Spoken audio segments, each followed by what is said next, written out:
Hello friends, so welcome to another edition of First Chapter Fridays. So today our First Chapter Friday read is going to be The Wild Robot by Peter Brown. I am currently reading this to 4th grade. We're not quite done, and to be really honest with you, I haven't finished it yet. 4th grade and I are reading it together. So if you are in 4th grade this year, congratulations, you already know what this book is about, and don't ruin it for anyone else, okay? So, The Wild Robot, it's about a wild robot. So I will read the first chapter, and then we'll talk a little bit more about it. Chapter 1, The Ocean.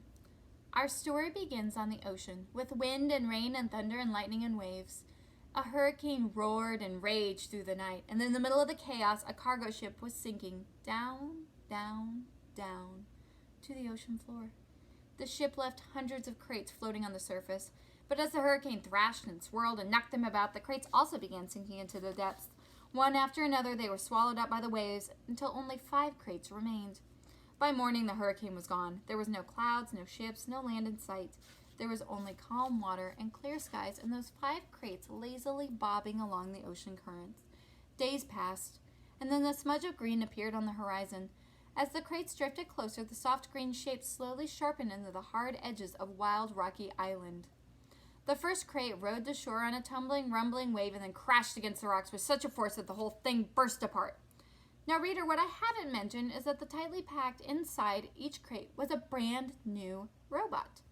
The cargo ship had been transporting hundreds of them before it was swept up in the storm.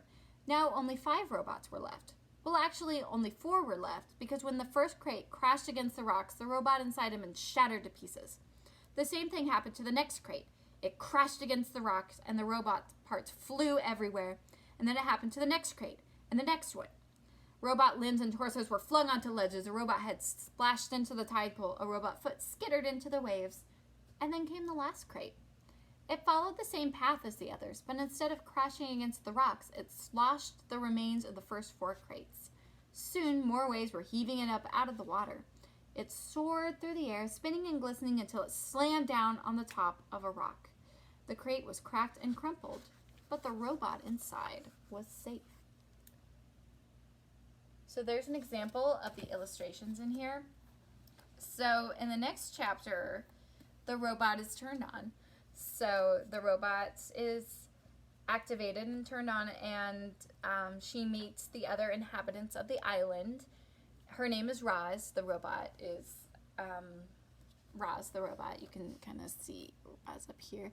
So at first the animals don't like her very much, and they don't accept her because she's very different from them. None of the animals have ever seen a robot before or even a human. So all they've ever had are the other wild animals, so they don't know what she is. So she spends a great portion of the book trying to learn how to be more like them so that they'll accept her and be her friend. And then one day she finds a baby gosling, and she has to learn how to be a mom for a totally different species from her. So this is all about how she learns how to fit into the island and how the other animals learn to accept her for who she is. So it's a pretty good book. I like it so far. You'll have to ask the 4th graders if they like it. I think so far the consensus has been pretty good, and I know we've had one student who's asked for this book pretty much every single week. So next school year you'll be able to get it, because I won't read this one to any class next year. So if you are looking for a book, you might try our this First Chapter Friday selection, The Wild Robot by Peter Brown. Highly recommend. All right, I'll see you guys next week.